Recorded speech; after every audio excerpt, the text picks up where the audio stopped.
Hello guys, আমরা এখন chowmein বানাচ্ছি। প্রথমে দিলাম পেঁয়াজ, তারপরে টমেটো দিলাম,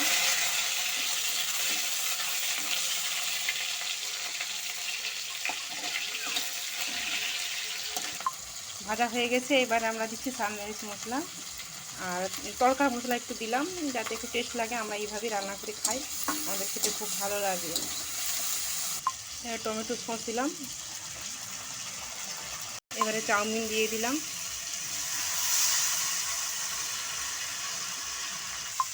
ভালো করে মাখানো হচ্ছে। ভালো করে মাখানোর পর এই সবজিগুলো দিয়ে দেবো, আলু বরবটি ভাজা, ডিম ভাজা সব দিয়ে দিলাম। ভালো করে এখন ভাজা হবে, মানে কাঁচা কাঁচা রয়ে যাবে, খেতে ভালো লাগবে না।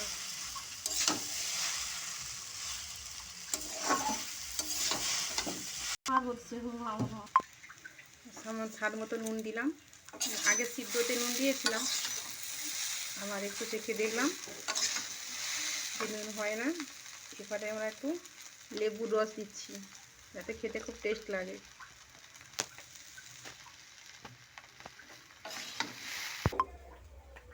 চাউমিনটা খাচ্ছি, হয়ে গেছে।